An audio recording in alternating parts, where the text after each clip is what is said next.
Hello, everyone. Welcome back. This is Sarah Smith, and you're listening to Raw Intentions.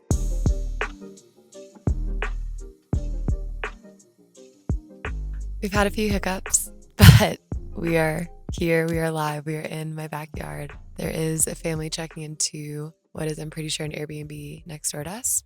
There's another family grilling out behind us, but hopefully we can get through this podcast without a bear coming out. There have been a few bears walking in our backyard, which is where I'm sitting right now, or a moose or someone else interrupting me because I've been trying to record this for like 20 minutes, but I'm determined. It is so beautiful outside right now. And I was going to record the podcast out of my roommate's room because her room just has better lighting and she's out of town. And I so badly wanted to be outside and I really wanted to go for a walk, but I didn't really have time until after I record this because I really wanted to do this before it got dark, just for the natural light regardless.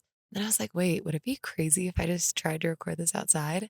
It's so beautiful. If you're watching us on YouTube, you can see all the pretty trees behind me. It is 6:15, so we've still got a few hours of daylight. That's what I love about summer. It's so light, so late, and just so freaking dreamy out, especially in Colorado. I hate to brag, but being from Alabama and being, used to the humidity and the heat, and then coming to Colorado where I'm sitting in a long sleeve shirt, long sleeve pant, and I'm totally comfortable. It's a dream.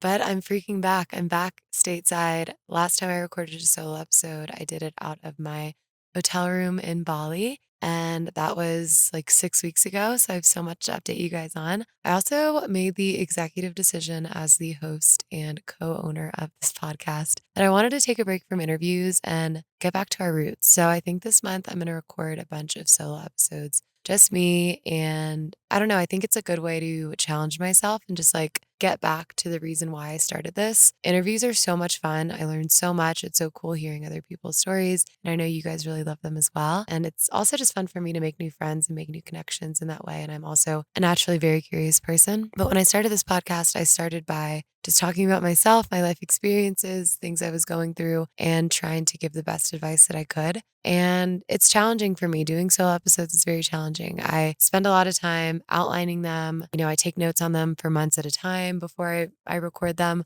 So they're very thoughtful, very intentional, hence raw intentions. But I think for the next 4 or 5 episodes, I'm going to just do solo. And hear me out. This is what I'm thinking, but you guys can tell me if you have any other questions or want me to talk about anything else. So I'm thinking I'm going to do one about like singleness and selfishness and dating, maybe some long distance advice peppered in there since I'm in a long distance relationship. I think I want to do one about money and about abundance and about finances, which I don't really have a ton of expertise on. So that's probably going to be the last one I record because there's lots of research that has to be done. But I feel like that's such a focus in my life right now. Just trying to make more money, trying to bring more stability into my life, and talking about buying houses and crazy adult things with my boyfriend made me realize that I know absolutely nothing about my finances and I need to show it some love, and would love to just take you guys along because I'm sure there are other girls out there that have girl math their way to where they are now and they're like, oh shit, I don't really know much. So we're going to do that together. And then I wanted to do one about travel because just like the things that I've learned, journal prompts and like deeper thinking as far as travel, the people that I met and how they affected me, and tips on solo traveling because I always get so many questions on that. I want to talk about the hosted trips, and that's another thing I want to talk about in the money podcast is like all my streams of income and how I make my money. Because I don't know, I've loved seeing creators. One of my friends, Lexi, has posted a ton about how much money she makes, and she's super transparent about that with her business and with influencing. And I want to talk about that too, because I think we just need to normalize talking about money. It's so weirdly hush hush. I hate that people can't talk about it and there's so much shame associated with that. So we're going to flip that narrative. I am not rich by any means, but I'm getting there. Hopefully one day. So I want to share the process as I go. And then I might do another Sunday Scaries episode too. I haven't done one of those in a long time. And that was definitely one of our most popular. So all that to say, you're going to be hearing a lot from me this month, and I'm really excited about it. Also, if you're watching, guys, I'm wearing some unreleased R&R. You can always watch us on YouTube, don't forget. Also, peep my platform Crocs. Y'all really show the team. I'm so excited about the set. I'm going to stand up and show you guys all its glory. It's got some fire flames on it, and I'll show you the back too. My saggy ass. It says, make love, make art, make turns.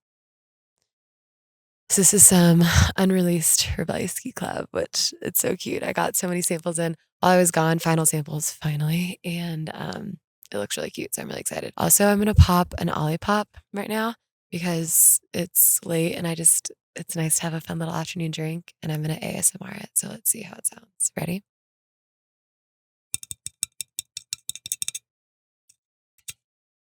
Ready.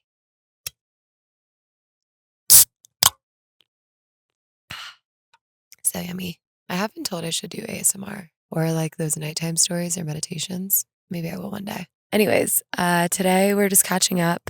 Probably nothing too profound, although you know me, I love a good ramble. But last time we spoke, I was in Bali. I just finished my 2 hosted trips and I was about to embark on a little solo time before hanging out with my boyfriend. So we're going to start there. Also, if this is your first time listening, I'll give you a quick intro. My name is Sarah Smith, Sarah with an H, Smith with a Y. This is a very random episode to start from. I'm very sorry. We're being very candid here. I am from Madison, Alabama. I live in Breckenridge, Colorado, where I'm podcasting from in my beautiful backyard on top of a mountain. I graduated from Auburn University in 2017 with a double major in rehab disabilities and Spanish, and then never did anything with any of my degrees, started making jewelry out of my college apartment. And what started as a little side hustle turned into my full-time job. Still to this day, it's called Raw and Rebellious. It's at raw_rebellious on Instagram. If you don't follow us, definitely give us a follow. And that's basically what led me to start this podcast. I've had this brand for 8 or 9 years now, which is insane. It makes me feel so old. And the thing that I'm the most proud of is the community, the people that have been following us from the beginning, and it is the reason that I have it to this day. So I started this podcast now, I think 3 years ago, as a way to just really connect on an intimate level, be super raw, unfiltered, and talk about my own life experiences, bring other people on and talk about their life experiences. And oh, do you guys hear those birds? Oh my God, it's so nice. Oh, they're talking to each other. Okay, sorry. Anyways. But the reason I started this podcast is to have a lifeline to you guys, to chat with you guys more and to just stay more connected with everyone. So it's been so much fun. If you're new here, I hope you stick around. Also, if you're new here, you should listen to the last solo episode because I just spent 2 months in Southeast Asia. It has been my whole personality for quite some time now. And I got back like a week and a half ago and I'm still processing it all. It was just so crazy. It was such a crazy experience. So where I left off, I won't bore anyone that already listened, is after my 2 international hosted retreats. That was incredibly life-changing and so amazing. And getting to, step back and reflect on that has been really cool. And I've just realized that it is such my purpose, like hosting these trips and doing this. I love it so much and I'm excited to do it more, which I am, which I'll talk about. But anyways, I was supposed to go to Cambodia after Thailand. And if you are a backpacker traveler like me, you know that when you're traveling, nothing ever goes to plan. So I get to the airport and the lady, when I go to check in, is like, "Oh, you didn't get our email at 11:30 last night." Keep in mind, I had to wake up at 5 a.m. to get to my flight. So it was so early. So I was asleep when I got that email. The flight was canceled. So I pivoted. It was going to be too expensive to get to Cambodia. I was going to be at the airport all day. So I decided to go to Thailand early. And there's this northern region of Thailand that I wasn't going to have time to go to. And so I decided to go there early. And I found this Airbnb that I was able to partner with. It was like this insanely stunning treehouse above the clouds in the middle of looked like a jungle. It was like surrounded by national parks. It was so beautiful, like glamping with a ton of windows. If you follow me on Instagram, you have to go look at my posts on it if you haven't seen it, because it was seriously a dream. And I reached out to a bunch of Airbnbs and I was like, "Hey, I'm coming to Thailand by myself. I'm an influencer. I have this huge following in America that you could get access to, and I can do, podcast, or I can talk about that in my travel podcast on like how to pitch yourself to hotels and stuff." But I reached out to a bunch of people. A lot of people said no, but this one Airbnb said yes. It was a hotel that had a bunch of little standalone properties that were these just beautiful tree houses. So I flew into Chiang Mai, spent the night at a hostel, and then went north for like 2 hours with this really sweet taxi driver to this hotel. And the experience was so freaking incredible. I mean, number one, it was all free, which was sick. And they ended up like comping all my food because you're in the middle of nowhere. You can't go to a grocery store. You can't go anywhere. So you're eating all your meals on the property, which I didn't realize how remote it was, I don't think, until I got there. And that's the one hard thing about traveling is like, well, there's so many hard things, but you don't have your like snacks, like your food, like your normal stuff. And I have Crohn's, and that was really freaking hard traveling in Southeast Asia, a place where they eat noodles and rice and so many things that I cannot have because I cannot have noodles or rice. So that was extremely difficult. And I ended up getting like a Crohn's flare up while I was there and got pretty sick. This was like during Bali or right after Bali, I think. So being there, I only had access to the restaurant. They gave me all my food for free, my coffees for free, everything. And they were all so incredibly kind. And it was really cool. And I don't really think I've experienced this before. I don't know if it's because I'm older and I'm traveling, so I'm not as like into the party scene as I used to be when I was younger, or I'm just more curious, or because I was in such a random, to me part of the world. I was super interested in like history this time around and just like culture, and wanted to learn a lot more about where I was and like understand it because it's such a foreign culture to me. It's like Eastern, not westernized at all. And the place I was in northern Thailand, it was like the Mae Tang region. There were all these tribes called the Lahu tribes, and they're totally different people than people in Thailand. Like they don't speak Thai at all. They speak a whole nother language, have like different holidays, different attire that they wear, different traditions. So that was really cool because I knew nothing about that. And I got really close to the staff that was there because obviously I was by myself, and they knew no English at all. So we were completely talking through Google Translate. And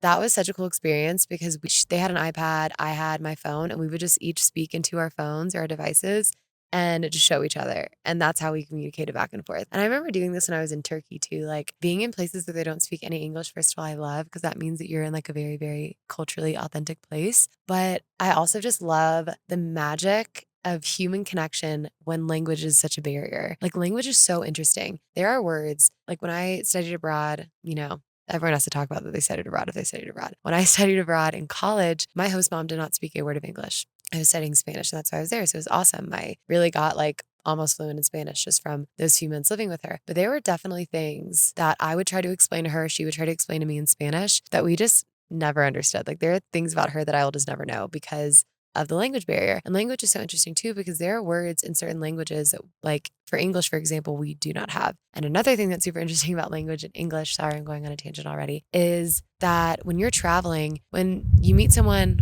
ooh, this breeze is so nice. When you meet someone from France or from Indonesia and they're coming to Thailand, the common language is going to be English. So everyone tries to speak at least a little bit of English, which like as Americans, we're very lucky because everyone's at least attempting to learn our language. And I feel like it's the first language that people learn if they're learning a second language. Can you guys hear this right now? I love it here. I mean, the wind in the trees in our backyard literally sounds like when you're camping.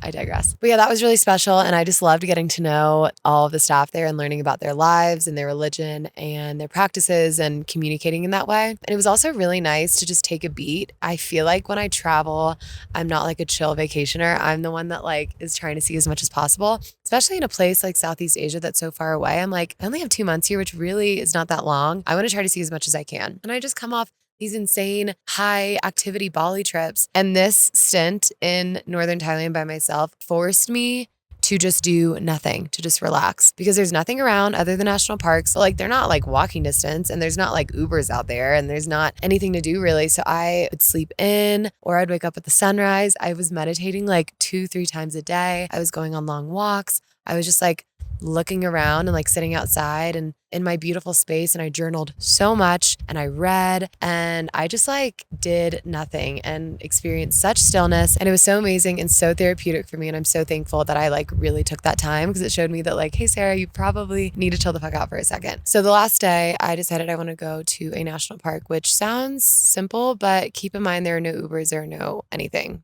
around me. So I asked the hotel, I was like, hey, could you help me find a taxi to go to the national park? And I didn't really know what to expect. I looked up some hikes on All Trails. I was just going to go like bop around and see what was up. And I assumed that a taxi driver would like take me there. And I assumed that they would just find me a taxi driver like to take me to said national park and then drop me off and then come pick me up like at the end of the day or something. I really had no idea. So this guy shows up to take me. He speaks like a little bit of English, but not really. And so we're like communicating through Google Translate, of course. And come to find out, he's not a taxi driver at all. He's the preacher from the Lahu tribe in the town next door to where I was staying. And he was so kind. And we get to the national park and I just like didn't really know what was up, language barrier, whatever. And I was like, not to be rude, but like, are you like waiting in the car? Are you leaving? Like, are you coming with me? And he was like, oh no, I'm going to walk with you. And I was like, oh, okay. I mean, this is like, he's probably like in his 40s, this man. So we just start walking together and I had no service. All Trails wasn't working. So we were just kind of like walking on these random trails in this national park together. He was like in jeans. I'm like, you got to be hot. Also, I must mention this, and I know I said this in the last solo episode. Southeast Asia is the hottest weather I've ever been in my life. I've never sweat more in my entire life, never smelled worse in my entire life, never been in such humidity than I was.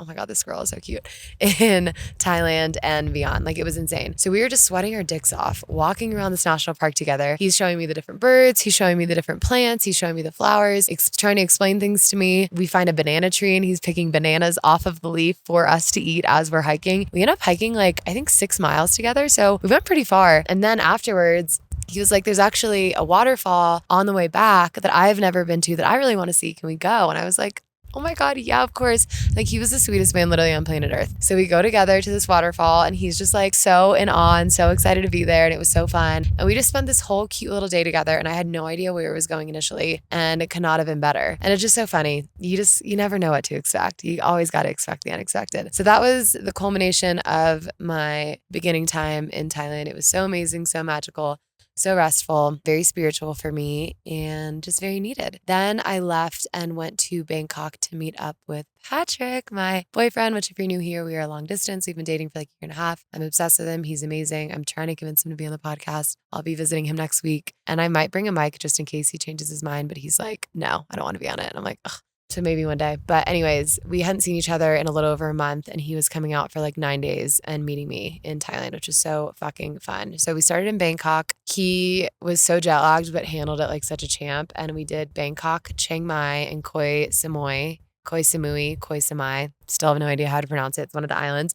And if you watch White Lotus, it's actually the island that White Lotus is filmed on, which I will get to that. So we started in Bangkok. Fucking hated Bangkok. It was sweaty. It was dirty. It was loud. I also don't really like big cities like that when I travel anyway. I knew I wasn't going to like it.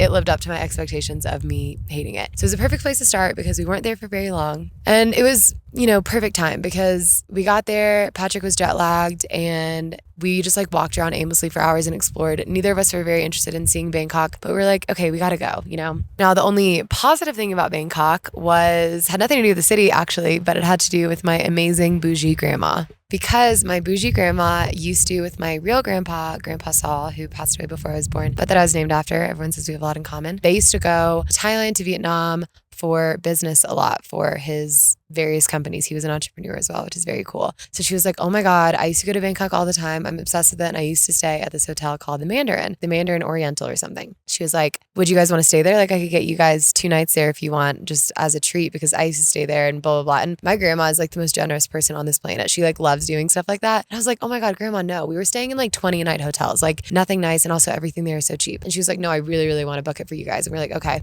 this hotel is like over $600 a night minimum. It was so fancy, had a dress code in the lobby, was the nicest, fanciest place I've ever stayed in literally in my life. So yes, we hated the city, but we loved the hotel. So we didn't really spend that much time in it at the beginning because we just walked around the entire day. But on the tail end, because we ended in Bangkok, we got back and we were so tired and like we didn't really want to go out in Bangkok and like really didn't want to do anything. We vegged at the nice ass pool, got like poolside service, like ice cream and drinks and whatever. And then we just like ordered food in and just hung out in this nice ass hotel. And it was the perfect way to end the trip. So shout out to my grandma. You are a queen. The nicest place that I stayed the entire time in Southeast Asia and in general in my whole life. It was so sick. So thank you very much. After Bangkok, we went to Chiang Mai, obsessed, 20 out of 10, loved it so much. We stayed in the Old Town, and I love places that have an Old Town because it's just super like authentic and the buildings are really pretty and low rise, and it doesn't feel like this like major dirty city. It just feels really, I don't know, culturally preserved, I guess is a good way to put it. We had the best time there. We took a bomb ass cooking class. We went to a Muay Thai boxing match, which I didn't really think I would enjoy, but I had so much fun. We had a fun date night where we went out to dinner. We went to this fun jazz bar after the boxing match. We went to a few temples and got very quickly templed out because after a while, all the temples just start to run together. It's kind of like when you're in Europe and you start seeing all the cathedrals and you're like, I think I'm done. So we did that. We went to this really sick market where we bought a bunch of cool stuff and there was food, and love street food, by the way. Have been eating nothing but street food. It was all so cheap, so delicious, and like never felt sketchy, although we weren't eating like bugs or anything gross.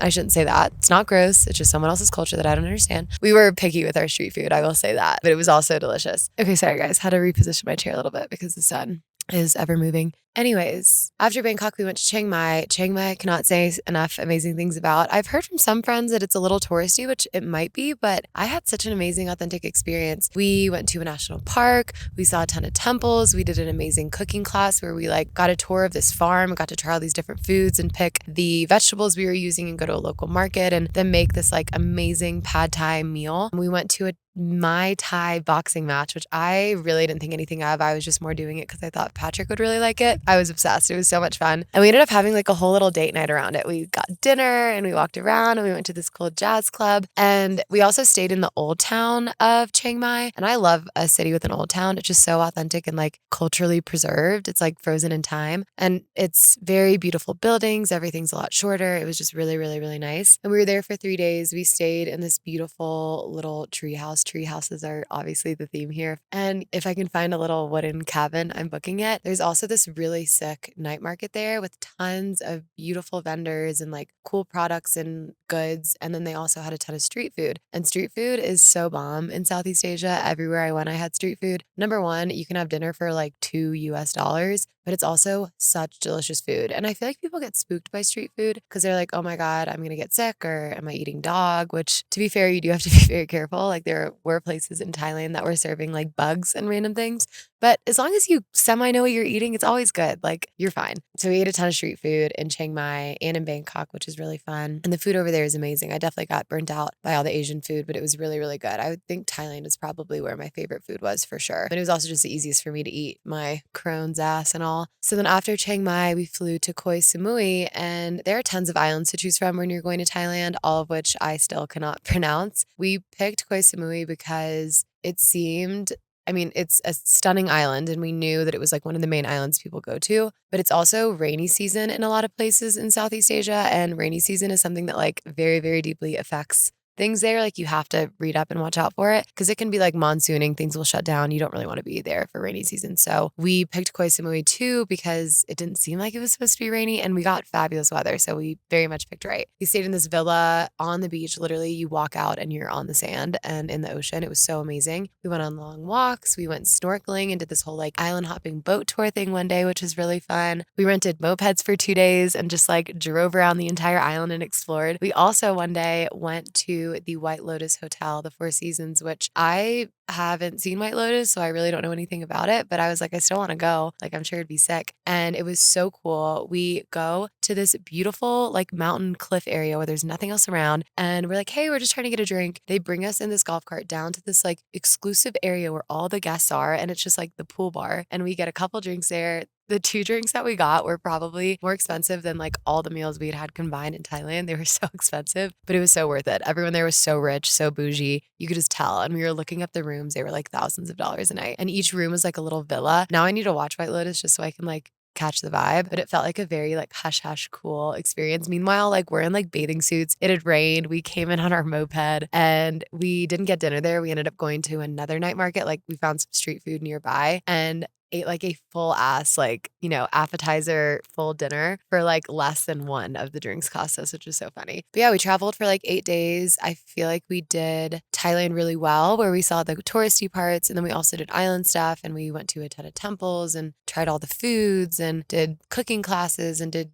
you know, just various things and got to ride around on mopeds everywhere. So it was a really cool experience. It was so fun traveling together. Obviously, well, not obviously, but it was Patrick's first time in Southeast Asia. He hasn't traveled a ton in Europe either. So it was cool getting to experience that together. And I'll talk about this more on the relationship episode I do and like the dating one. But I just think if you love to travel, traveling well with whoever you end up with is so important. Because I have friends that I don't travel well with. There's been guys that I've traveled with, like just guy friends that I'm like have such a miserable time with. It's so important, and I think speaks volumes to like the relationship. And obviously, I know we're already meant to be together anyway. He's my bestie, but we have so much fun when we travel internationally and travel so similarly. And when he's there, I literally turn my brain off. I do not have to think. I do not have to do anything. He just like takes care of me, takes care of everything, carries my shit. And that was really nice. It was also really nice because even though I only brought a backpack, I definitely overpacked. So I was able to send a few things back with him, and I bought my roommates some souvenirs and stuff. So I was able to pack his bag like to the brim and just send things back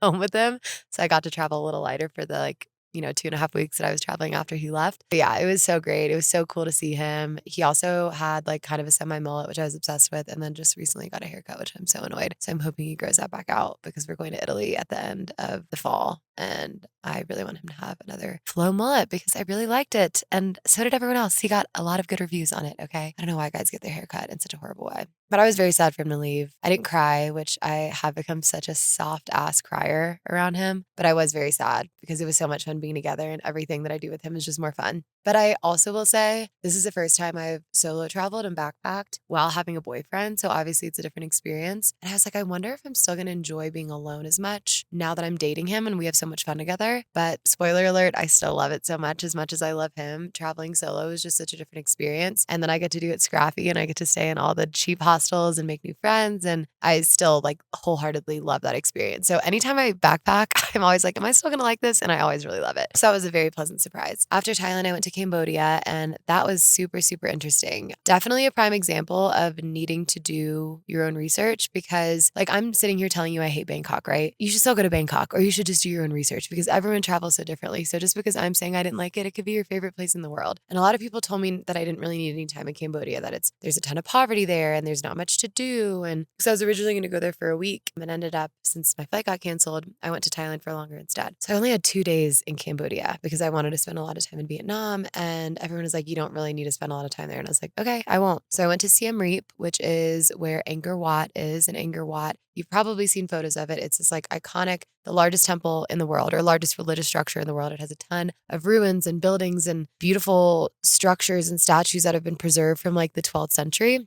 Super interesting. So I decided to just go there for 2 days. And I really wish I'd stayed in Cambodia longer. I really do. And granted, I got a ton of time in Vietnam. I didn't have a ton of time anyway, and I can always come back. But that is a prime example of not taking everyone's advice for face value because I think I could have stayed in Cambodia longer. And I wish I didn't like listen to everyone's opinions about it because yeah, travel is just so personal. So when I landed in Cambodia, I was at the airport and I was ordering a Grab, which is like their Uber there. And this taxi man comes up to me and he's like, everyone's always trying to poach you, right? And like trying to get you to come to their restaurant and get in their car or whatever. And I was like, shut up, whatever. And I'd already ordered my Grab. He's like, he saw how much it was and he's like, oh, I can do it for less. And I was like, oh, really? Okay. And it was an airport taxi, so it seemed legit. I was like, hopefully you don't kidnap me. So I get in his taxi and he's like, actually, I'm also a tour guide. So if you need me to take you to all of these different places, because all of the temples, the different, religious structures that you want to see in Siem Reap are far away from each other. So you typically hire like a tuk-tuk driver, which is you're in this like, essentially, I'm trying to think of how to describe it, like an open air thing with a guy on a bicycle and you're just like sitting in a little seat and it's like a tiny little thing. So you can hire tuk-tuks, you can hire tour guides, you can hire taxis to take you around. And he's like, I can actually like take you to all these places. And I was like, oh, literally perfect. And his name was Nap, I believe, if I'm remembering it correctly. Oh, or Nak, maybe. He was super sweet, spoke great English. And so I learned a lot about him and his family and his life. And I'd also just listened to a book about the genocide that happened in Cambodia in the 70s, which I knew absolutely nothing about because I've never given a rip about history until now or other cultures apparently. And I listened to this whole audiobook. It's called First They Killed My Father, I think. And it was this whole regime, very eerily similar to the Holocaust, honestly, and only 30 years later. And the way that the US handled it is so bad and so embarrassing. So if you look into it, you're going to feel the opposite of patriotic, whatever that is. But I done a ton of research on Cambodia, listened to this whole book. And so I was asking him all these questions because he was like in his late 30s. So he would have been born like right after the genocide happened. And the genocide wiped out like 2 million people. So when I was going around all these places, I was seeing people and I'm like, oh my God, like whatever, like if they were older, like if they were parents' age, like they were kids during this genocide. Like there was no way to avoid it. This was a whole countrywide thing. And essentially it was kind of similar to Hitler in a way where well, not really, because it wasn't about religion. It was about taking out people in power and intelligent people. So he would ally with like the farm people, the people that were illiterate, that didn't know how to read or write and weren't super intelligent, that were just more like the people of the land. And he came through and like annihilated all the people in the government, all the people in power and all the educated people and all the more wealthy people. And like there was this thing called the killing fields in Phnom Penh, which is the capital. And they would literally, the army, Khmer Rouge, I think is what it was called, would take people out and just shoot them in masses. Like it was so freaking sad. So I'm looking around and I'm seeing all these people and I'm like, oh my God, you were alive during that, which is so crazy. And I was asking him all these questions about his parents and like where they were from. And it was just super interesting because he's from a more impoverished place. So his family was safe essentially because they weren't targeted by this army and this regime. So before I was doing research on the country, and I can talk about like how I research travel and stuff in that other solo episode about travel, I saw that there are these floating villages. And so there were 2 that were closer to Siem Reap, the city, and then there was one that was farther away. And I was like, okay, I want to go to the farther away one because it says it's less touristy. I just don't really know if I'm gonna have time. So I asked him, I'm like, hey, could you take me there? So he takes me there straight from the airport. And that was like such a jarring experience. So it's called a floating village because it's on this lake called the Tonle Sap River or lake, and it's the largest body of water in Southeast Asia. So it's connected to Vietnam. We literally in the water and this boat went through to Vietnam. And that's where all the fish come from. Like that's where the agriculture comes from for that area. So people are like fed from that lake. That's their job. It's their livelihood. It's their everything. In the floating village, I'm going to botch this, but he told me how to pronounce it. It's Kampong Kliong, I think. So because this town or this village is on each side of the river in the rainy season, the water levels change drastically. And I was there in the dry season, so it was very low. So there are all these houses on stilts, like so high up. And then there are, I'm using air quotes if you're just listening, houseboats, which were literally like canoes, basically. Like they weren't what we think of as houseboats. They're like these little tiny boats with like rugs draped over the top as like a quote unquote roof and like hammocks inside or like mats that they would sleep on. And that was their house and that was it. And even in the stilted houses, which apparently I was doing some reading, the stilted houses are seen to be like the more quote unquote like wealthy people. And then the people in the boats are looked down upon because they're like the more impoverished, I guess. But like everyone's living in poverty. Like there is no wealth in sight. Like even the stilted houses, they're not even like houses with like rooms. It's just like one large room with no door. So when the water gets really high, even these houses can get flooded. Like that's how crazy it is. So these houseboats literally are just like taken around. Like they just anchor up in random places. I mean, I'm sure they have places that they stay, but when the water levels get high, they're just like floating around. And so that was so crazy. You know, I get there to this floating village. I get in this boat and it's just me in this boat. There's no other tourists there. And we're just going along this river and it's like 5 o'clock. So people are coming back from work, I guess, like in these motorized fisher boats. And I was just like in awe and looking around what this kind of life is like. And especially with my very little understanding of their history, like just looking into all their faces and like trying to understand what their life is like. And, you know, we would pass by kids and they would, you know, wave at me and would laugh and say like, hello. And they were like playing in this muddy water and just like splashing around. And like there were people laughing and drinking and sitting around hammocks. And I saw kids playing on the bank, like playing with a ball or something. And I saw another kid biking, like even despite the way that they live and seeing this poverty was so shocking. But what was so beautiful about it was how happy they were still, you know, able to be with this little amount that they had. They still found such happiness and like the parallels of different universes. Like I'm sitting here in this beautiful backyard in this house that I rent after getting back from a trip of leisure because I could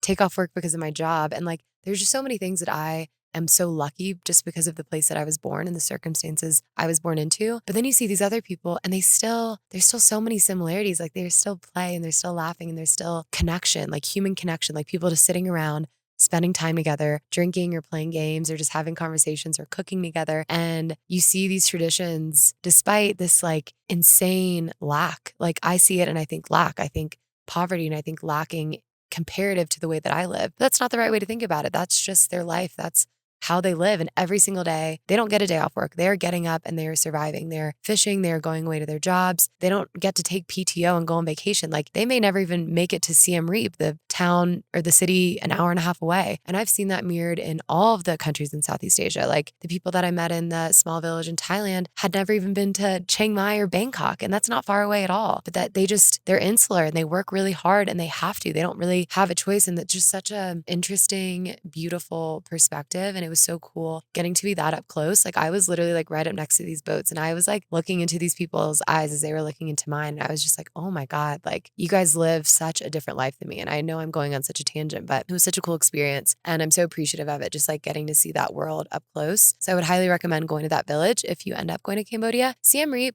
I wouldn't say I was crazy about. It was a city, which again, as you know, I'm not a huge fan of, but I know a lot of people really like it. There's this street called Pub Street, which like has a ton of clubs and like promoters and markets and stuff. And I like, you know, I got to Siem Reap and like I always do, anytime I get anywhere, I just walk for hours, either headphones in or headphones out. So I literally walked around for hours, explored every inch of it that I could and had a really nice night and just I was very antisocial. I was feeling very antisocial. So I just wanted to do my own thing. And then the next day I got picked up. I was supposed to wake up for sunrise because that's a thing to see the sunrise at Angkor Wat. And my phone died because I didn't plug it in. I was supposed to wake up at like 5:15. I woke up at like 6:45. My poor taxi driver had been waiting for me for an hour and a half because he didn't want my number. He was like, I'll just come pick you up at sunrise. Like we don't need to exchange information. So he was just sitting there waiting for me. I felt literally so bad. And he was so nice about it. Took me to all these ruins, all these temples. It was so cool, so much history and very different than the temples I'd been seeing of like, you know, reenactments. And it was also very different than all the temples that I've seen prior. Like the style of it was very different.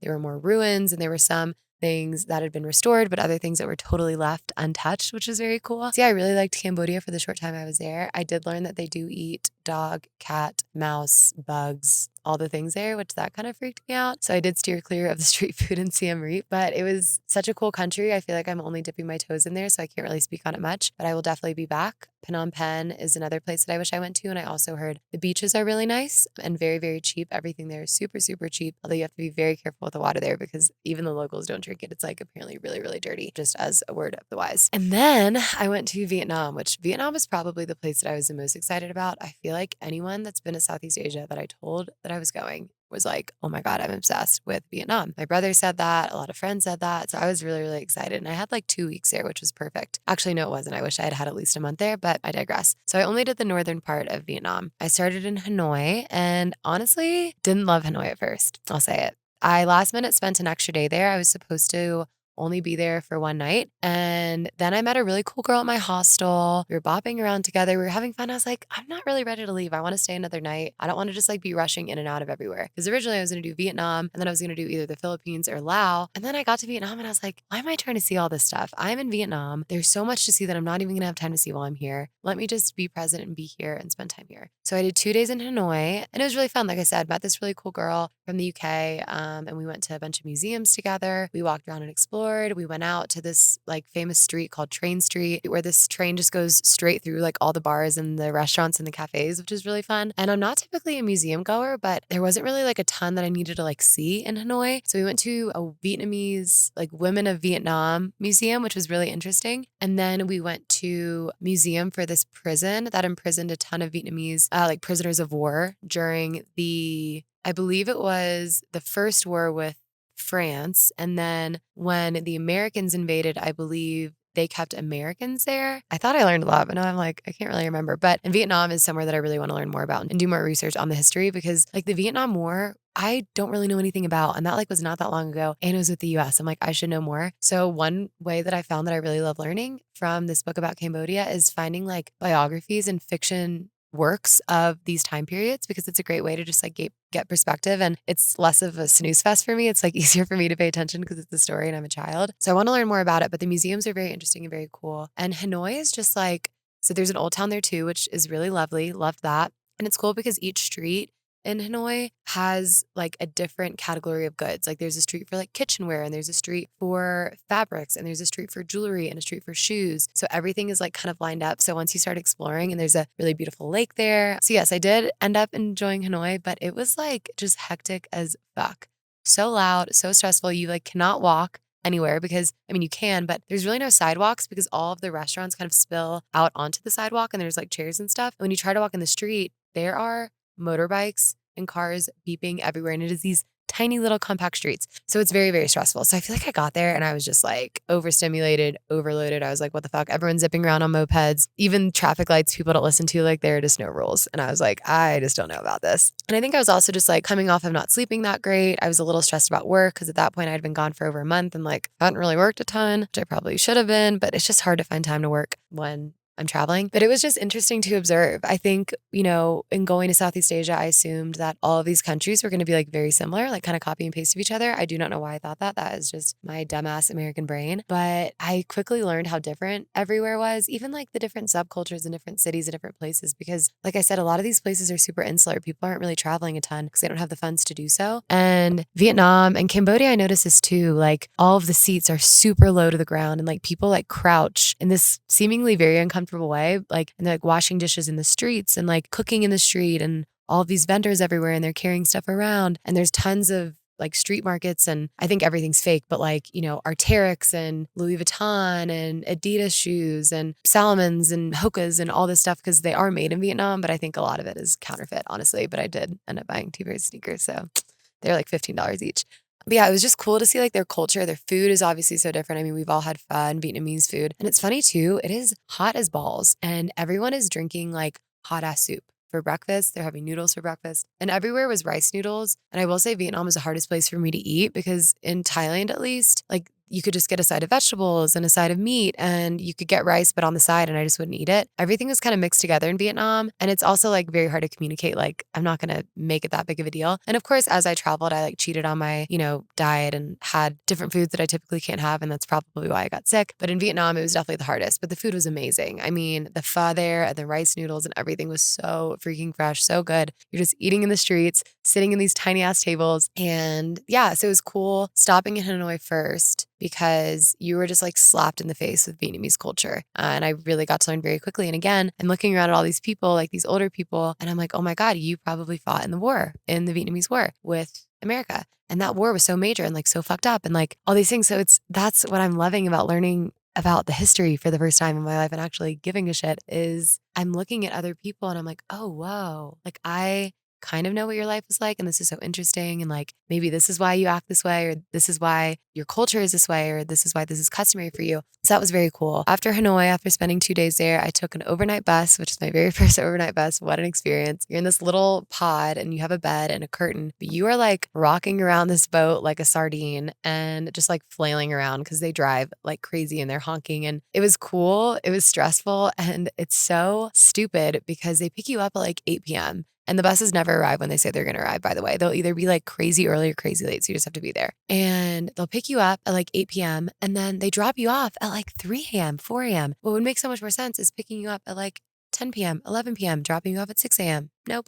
They literally chuck you out of that bus. There's also no bathroom. So you were just holding your pee for hours. I actually met this girl from Germany who'd been traveling for probably almost a year, had been taking so many overnight buses to save money. She ended up getting a kidney infection because she wasn't drinking enough water and she was holding her pee for so long because they literally do not stop. Like you are just screwed. And if you know me, I pee all the fucking time. I drink so much water. So that was really hard for me, but it was still a cool experience. And we took it's called like a VIP sleeper bus. So I know it was nicer than a lot of the overnight buses out there. So I'm just going to count myself thankful. So the Ha Giang Loop is in the northern part of Vietnam. It was 8 hours from Hanoi. And it's this loop that you can do on a motorbike. You can either drive it yourself or you can do it with an easy rider. And an easy rider is essentially a guy that like rides around and you just ride on the back of the little motorcycle. Obviously, because of who I am as a person, I took the easy rider out. If I had ridden on a motorcycle, we would not be sitting here having this conversation. So I just did it with this random group that I found on TikTok. It was so amazing. It was like 8 people. And there are groups you can do where they're like party rager vibes the whole time. And I think those groups are also like in more of like the 18 to 22-year-old range. And being 30 years old and also having gotten off the bender of Bali, I was like, I would love to just have like a wholesome experience. And we still like drank and went out and stuff, but it was way more chill. So it was 3 days total. And then you're sleeping in different, they call it homestays, but they're essentially like glorified hostels along the truck. And it was like probably, I can't remember every single cool experience I've done in my life. So I don't know if I can say it's like the coolest thing I've ever done in my whole life. Definitely in the top 3. Like so insane.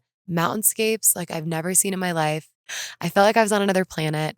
It was so insanely beautiful, just like slaps you right across the face. You are main character sitting on the back of this motorcycle, just arms out, just vibing, not a care in the world. You don't have to think about anything. You don't have to do anything. It was just like such a sick experience. And our easy riders were so sweet. They're all obviously Vietnamese. Mine did not speak a word of English and all the guys were so nice. Our guide was named Kiss and my guy was named Fu. Fu, shout out, love you. And they were just like such gentlemen and like treated us so kindly and like were so incredible. We were joking, all the girls, we were like, they have raised the bar so much for how a man needs to treat a woman because they were like taking off our helmets for us and like keeping all of our stuff dry if it rained. And they were just so sweet, but I cannot recommend that experience enough. I will say, if you don't do it soon, it's already pretty touristy. I'm sure it'll get even more touristy. And I am curious how it affects because there's so many tiny little villages as you're going through the mountains. And I'm curious how the locals feel about the Ha Giang Loop because I think through social media, it's like popped off. It used to be a very off the beaten path thing and now it's not so much. And there are off the beaten path tours you can do in other parts of Vietnam or in Laos if you want to do something different. But it was such a cool experience. It's touristy for a reason. It's so beautiful.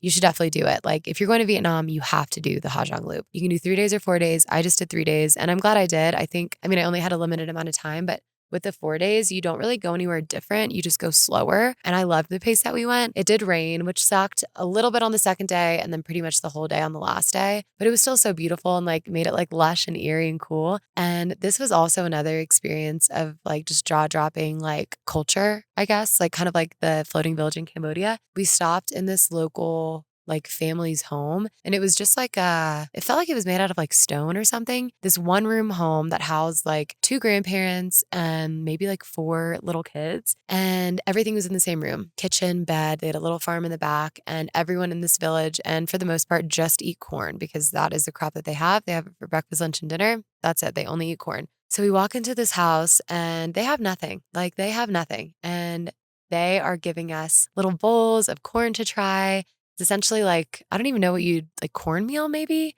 or like cornbread, but just like in loose form. I don't even know how you would describe it. But they were giving us like bowls of corn. They were showing us around. They were showing us these toys that they play with. And then this old guy gets out all these little stools, sits us all down, and gives us like a million shots of what they call happy water, which I think is like an alcohol derived from corn. I really have no idea. So, so, so strong. And he just kept pouring shots on shots on shots. He was cracking up. He was talking to our guide, and they also speak totally different languages out there, which was super cool. And he was just so happy. And that was just another example of like innate happiness in people that don't seem like they have a lot, but they have enough. And I think that's such a good reminder, number one. Number two, the generosity of people that have nothing. Like that is something that I have really witnessed with this trip and with travel is the people with the least are the most generous. And you think of people here like, bitching about tipping a barista at Starbucks and they don't want to press the little tip thing on the iPad. Like at the end of the day, who fucking cares? These people have nothing and they're still giving something. And I think all of that and money and everything, I've talked about this before, the same as energy, what goes around comes around, right? So if you're generous, you're going to get more in return. So it was so cool witnessing that and these people allowing us to come into their homes, even though we didn't speak the same language and they just allowed us into their world for a second. It was a really cool experience. And I'm really thankful for that aspect of the tour because I talked to other people that did the loop and they didn't get to do that. So yes, would 100% recommend. I think my only regret, like my major regret, and I still think about this, typically I go into these situations with so much curiosity. Like I love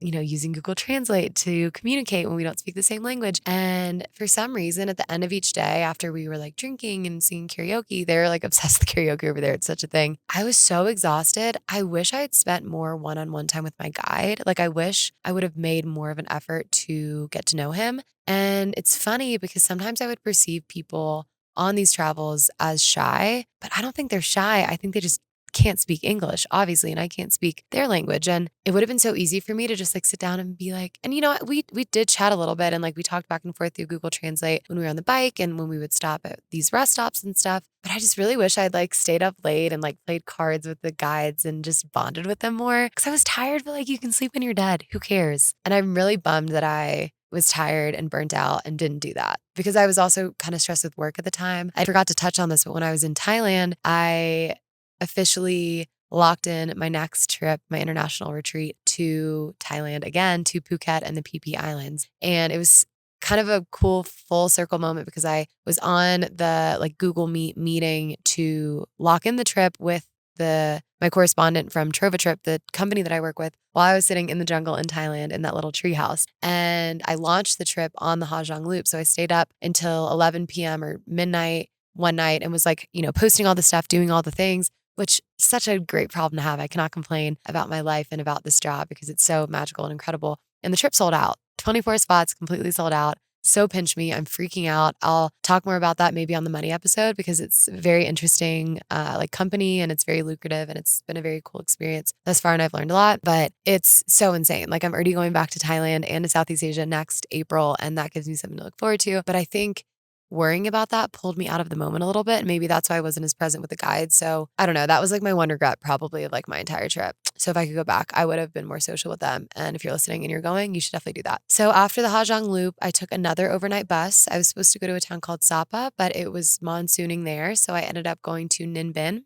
for one night or 2 nights. One of the girls on my loop group trip, Salome, she's from Switzerland and is French. She was going to Ninh Binh and I was like, screw it, I'll just go with you. So we took an overnight bus there yet again, picked us up actually an hour early. So luckily we were there and then dropped us off at 3:15 in the morning in the middle of nowhere. So we still had to book a hostel, which was kind of freaking annoying. It was also really funny. I was in such a daze and I woke up and he had stopped for a restroom break. So I got out and I was like, hey, can I get something for my bag? I was feeling a little asthmatic and I wanted my inhaler from like underneath the overnight bus. So I open the door. I cannot make this up. I'm like going into my bag and I see movement out of the corner of my eye. There was a fucking chicken, a live chicken in the bottom of the bus, just balking around in a plastic blue bag. And it wasn't like tied up in a plastic bag, like the plastic bag was open so the chicken could move.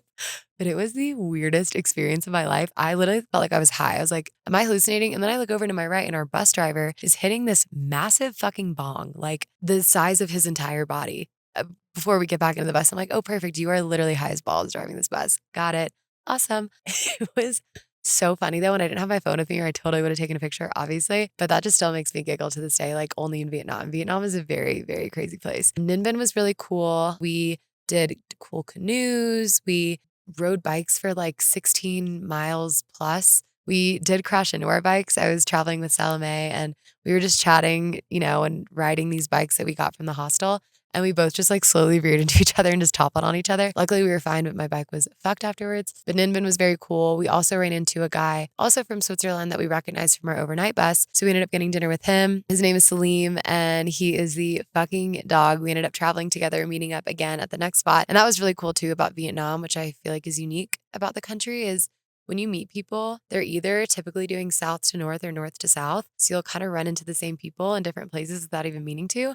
So that was very special. And everywhere I went, because I spent so much time in Vietnam, I was randomly just running into people that I'd already met, which I loved, or new people and meeting so many new people. Vietnam, I met so many people, and that was definitely a huge highlight of the country as a whole. So I was there for a very short time and then took a bus to Cat Ba Island. This is actually an instance where I maybe should have listened more. One of my friends, Anna Tim, if you're listening to this, was like, I wish I spent more time on Cat Ba Island. It looked so beautiful. We took a cruise and we didn't get to go. So I was like, I'm going to spend a couple days there. Another girl told me, don't go to Cat Ba. There's a ton of construction. It's not cute. And I was like, I'm going to go. So here's the thing. Was it kind of ugly in some parts? 100%. There was a ton of construction and I got there and I was like, what the fuck? I also, when I got there, realized did not have a hostel booked. So I just had to book one on the spot. Luckily, that is very easy to do. But I was like, okay, perfect. I literally showed up to the hostel and was like, oh, never pressed send on that reservation. So I didn't have that. Also, on the ferry over, there's this little Vietnamese boy. He was like 4 years old, I think. And he kept staring at me and like kind of like poking me and didn't speak any English, obviously. And I'm listening to my headphones, like big headphones. And he sits down next to me. I put my headphones over his ears and we start just like dancing together. And he just starts mirroring all the moves that I'm making. And we're just like doing a little jig with our shoulders and like kind of playing patty cake. We danced together for like 30 minutes, do not speak a word. And he is the cutest little button ever. I think I posted a video on like my TikTok or something of him. But that was another just like precious human instance of connection when there's language barrier. I don't know why I'm obsessed with those moments so much, but they were just so beautiful to me. So that was so freaking cute. I'm like, hey, where are your parents? Anyways, do you want to just come with me? I'll adopt you. But anyways, Cat Ba was fine. I met tons of people, which is really cool. I also needed to take a bunch of content randomly at some point on the trip at a beach. And so I just did it there because there were a lot of really pretty like coves with beaches there. So I ended up just like laying on the beaches, going for runs, going for walks, found this really cute cafe that had acai bowls and like westernized food. And I was like, I don't give a fuck. I'm so over this Asian food. I need some sustenance because also there's so much that I couldn't eat over there. And I felt like I was just withering away. So it was a nice, chill, relaxing break of being so go, go, go. And the weather was phenomenal. And you're along Ha Long Bay, if I'm not mistaken. So there's like tons of cool rock structures and mountains in the distance. And so it's all very beautiful. And I got to meet up with Salim. We went to the national park, which was really cool, and met tons of people on our hike and just had a grand old time. Went to this cool cave dinner with a bunch of Israelis that I met and other people from my hostel. So I did make a lot of friends, which I really loved. The hostel I stayed at was very social. There was this really sick guy from Zimbabwe in my hostel that told me all about this like 9-month awakening that he had in India. And I'm really wanting to get more into spirituality now that I'm back because I've just had so many cool conversations, I feel like, on spirituality. But the funniest thing was in Cat Ba. So I think it must have been like the Vietnamese summer break or something. There were so many Vietnamese people there, like tourists, obviously. And at the beach, like Vietnamese people don't really like lay out, like they don't really sunbathe. But what they love to do, and I've heard this is the same in China, they love to take photos. They come to the beach 3 p.m. on the dot every single day, dressed to the nines, gowns, full face of makeup, reflector lights. Their boyfriends have a camera, their phone, their tripod, like Instagram boyfriend to the fucking T. And they have full on photo shoots in the ocean, around the ocean at golden hour, along the ledges, on the rocks, like doing the most insane poses. And there are women everywhere doing this. Like, I mean, I've never seen anything like it in my entire life. It was honestly impressive. I was just observing. I was like, holy shit. I ended up like using my Google Translator to get a couple of photos of myself because it was golden hour and I was like, kind of want a few bikini pics and just walked up to a bunch of random groups of girls and I was like, hey, can someone please take photos of me? And these girls are so sweet and they did. So that was number one, funny with the photos. Number two, it was the first place I had been where I felt so foreign because they saw me and I don't think they knew where I was from, but they knew I was a Vietnamese. So they would see me and they'd be like, hello, hello, how are you? Like, that's the only words that they know in English. And they would just like wave at me and point at me. They would take photos of me. They would take photos with me. And then the craziest thing was I was laying on the beach, okay, minding my own business by myself, laying on my stomach on this towel. And I see this group of like 50-year-old Vietnamese women and men, like clearly a group or family or something. Like, yeah, our parents' age. And they're taking a big group photo. And anytime I see people taking a group photo and someone's missing, I'm like, hey, like I can take the photo for you, get in the photo. So I take the photo for them. They were like, thank you. Or they were just like, thumbs up, whatever. They didn't speak any English. So then like 30 minutes later, I'm laying there minding my own business. All of a sudden, they just start covering me with sand. Like covering my entire body with sand, like giggling with me as if I was in on the joke. It was the most bizarre thing I've ever experienced in my entire life. I don't even know what to compare it to. I don't know why they did it, but they were like very nice about it. Again, they were laughing as if they were laughing with me, not like they were like, haha, look at this dumb American. At least to my knowledge, they were like, we're doing this together. This is a fun activity that we're all doing, except I was not a part of the joke because I didn't know what the fuck was going on. Then they proceed to lay down next to me and lean into me and just smile. And their friend just starts snapping a million pics. It was nuts. It was like nothing I've ever experienced. I still don't really understand it. And it's so funny just observing other countries' social norms. And I was talking to my friend Salim about this. Obviously, that is so weird to me. Like them doing that and then being like, hello, and them asking to take photos with me. Like, that is very bizarre. But also, I can't really dog on another country's social norms. Like, we all have such different social norms. I mean, for example, as Americans, we do a ton of weird shit, right? I'm sure they would come here and they'd be like, whoa, this is kind of crazy. I mean, I'm sure they thought it was weird that I was wearing a bikini at my asshole, but I didn't think anything of it. So I try not to judge in those situations. Same with like foods or eating noodles for breakfast or hot soup when it's hot outside. Like, that's just their life. I am a visitor. I am but a fly on the wall. Who am I to say? But I will say, just like the lack of space, I guess, like personal space was super interesting. They were just like so quick to invade my personal space and like lay on top of me and hug me and ask me to take photos with them. And I'm like, what are you doing with these photos? Like, I don't understand the novelty of it, but I am going to chalk that up to me not understanding, not my monkey, not my circus. And it was just a funny experience. Then my second favorite part of Vietnam was doing a cruise along the Ha Long Bay. And I didn't think I would ever hear those words coming out of my mouth that doing a cruise is my favorite part of anything because I'm not a cruise girl. I'm not an all-inclusive girl. But if you're ever going to do a cruise, do it in Vietnam and do it in Alaska. I've never done it in Alaska, but I've heard. And it was such a beautiful experience. So you go through Ha Long Bay and Lan Ha Bay. And I was in this stunning luxe cabin all by myself. You have a view of the water. I had this king bed, this beautiful shower with like a window, and I could look outside and watch the sunset while I was in the shower. We went kayaking, and you're just floating along the most beautiful views. The weather could not have been more perfect. The sunset was so stunning. And I was by myself. I was being so antisocial. All the food and drinks are included. And I just had my headphones in. I was journaling. I was looking at the sunset. I was kayaking, just having the best time and going from staying in these $2 a night hostels, which in my last hostel, there was this French guy in my dorm room.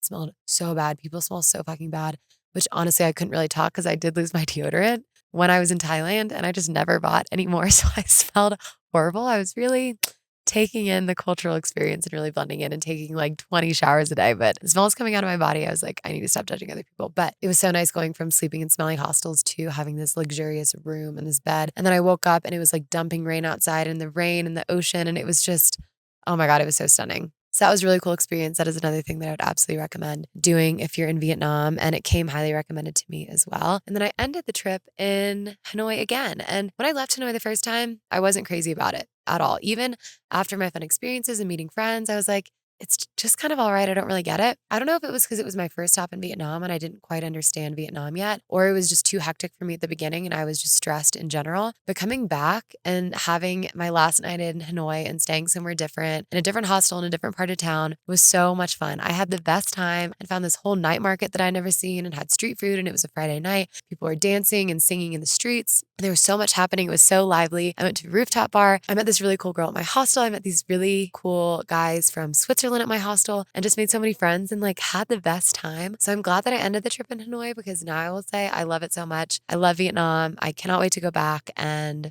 cannot say enough amazing things about it. Then I ended my trip in Singapore. My flight got so delayed. So I was supposed to have like a full day there and I ended up only having like 5 hours of daylight really. So I got to Singapore and was really just sprinting around. Singapore is very clean, very chill, very expensive. compared to everywhere else. It's kind of like New York prices, I would say. But I was going from paying like $1 a night in a hostel to paying like $30 a night, which for $30 was like, whoa, this is like kind of crazy. But Singapore was fine. It's a city. There's a ton of beautiful high rises. There's a ton of bars and restaurants. The water's really pretty. They've got some like cool parks and monuments and like Chinatown, a little India, and just like different areas of the city and like little cultural pockets. I wasn't crazy about it personally. A lot of people love Singapore. Not really for me. I was also literally only there for like 8 hours, so I cannot speak on it. The hostel, however, was like the fanciest hostel that I ever stayed in, so definitely worth the $30. And then after Singapore, I flew my ass back home. The flight was weirdly so easy. I do not mind these long travel days at all. I was on a 15-hour flight and I was chilling. It was totally fine. It was weird. I didn't really sleep much because I unfortunately didn't get a row to myself this time like I did on the way there, which is okay. I still got an aisle, but it took off at 9 a.m. and landed at midnight. So it wasn't like I was that tired. I took a few naps, but honestly, like I was fucking grinding. I was in the zone. I had so much work to catch up on and had so much to freaking do. So it was kind of nice just like locking in. There was Wi-Fi the whole time and I was just able to get my shit done. I figured out meta ads finally,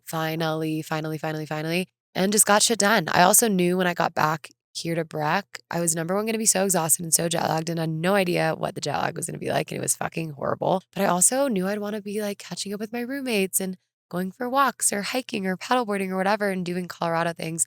So I wanted to try to get as much work done as humanly possible instead of just like dicking off and watching a movie, which is exactly what I did. So I really prepped myself well. I was so tired though, because then I had a second flight from Vancouver and then it was so trippy. I took off at 9 a.m. on the 29th and I landed at 6 p.m. in Denver on the 29th. So it was all still the same day, but it was like a 24-hour travel day because I had two different flights and I was trying to stay awake the whole time. I fully passed out on my second flight for 4 hours straight. I was so delirious and then was able to stay up on my shuttle. And that first week back was just like such a blur. The jet lag is so gnarly, 14 hours. I mean, coming back from Europe is fun. Like it's 6-7 hour time difference. You're going to bed early, but you're waking up really early. You're sleeping through the night. And then it's just fun. You have the whole day. No one's awake. You're really sleepy really early. I love that shit. I'm like, I want to go to bed early and wake up early every single day. Like this is great for me. But coming back from Southeast Asia is like a whole nother beast because you're on like complete opposite sides of the world. So it's just impossible to sleep through the night. I was waking up every single hour all week long. It was so miserable. I was so exhausted 24/7. I barely got anything done, but it honestly was a blessing because last weekend was 4th of July and 4th of July fell on a Friday. So I had a long weekend of forcing myself to stay up. I did Irish Goodbye our party Thursday night because we all had people over to like grill out and I was so exhausted at like 10 p.m. I was like, I have to go to sleep, but I was drinking and it forced me to stay out. So now I feel like I'm finally back to semi-normal. And now of course I have to fucking get on a flight tomorrow.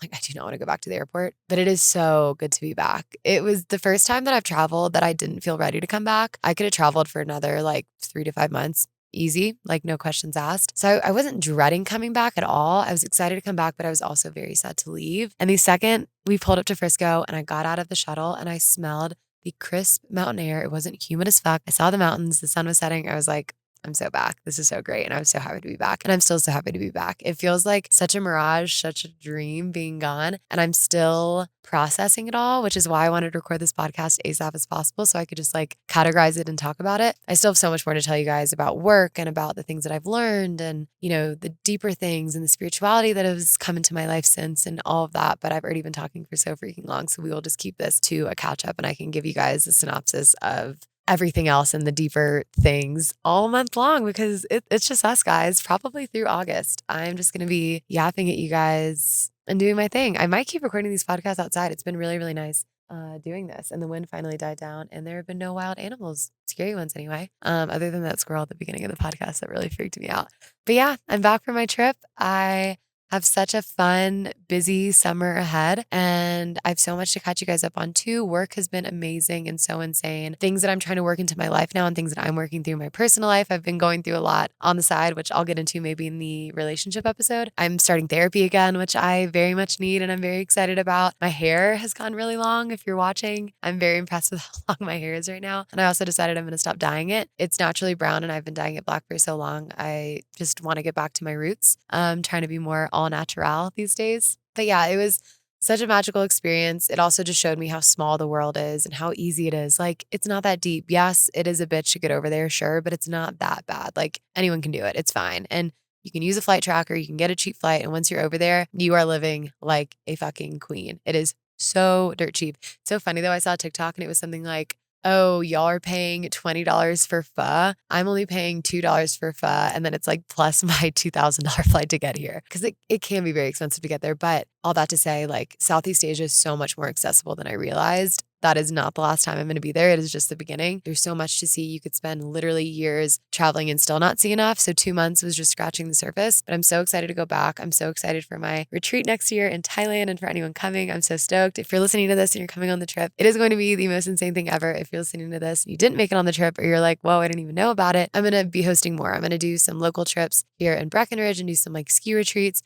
I'm thinking about trying to plan a trip to Costa Rica myself, which I can talk about in a later episode. I want this to really become a huge part of my job and we're going to make it happen. And I'm so stoked that people are so excited about traveling with me because this just feels like a dream. And yeah, that's the catch up. That's everything. I am absolutely thriving being back and I'm stoked for a Colorado summer. This is the last summer in our cutie little house that we dubbed the barn. And I definitely need to do a roommate episode before we all move out because 5 of us, I mean, we all have a lot to say, so that would be quite the chaos. But I so appreciate you guys. Thank you so much for listening. This is such a fun episode to record. Hope you enjoyed it. Hope the quality was okay, even though we're sitting outside in my backyard. And I love you guys so much. If this is your first time listening, you can subscribe to us anywhere you listen. And we drop new episodes every single Thursday, no skips, literally ever. I've not taken a Thursday off since I started this however many years ago. At this point, I can't even remember. And if you're new here, there's so many episodes to catch up on. I do solo episodes. I have tons of amazing guests on, and I've started doing a ton of local interviews in Colorado. So if you're someone that wants to be on the podcast, hit me up. I do remote interviews as well. If you have a cool story to tell, I interview people all over the map. If you have any suggestions of things you want to hear on the next podcast episode, I am all ears as well. You can slide into my DMs and follow on Instagram at Raw Intentions Podcast. Would love if you'd give us a little follow. And if you like what you heard, please, please, please leave us a little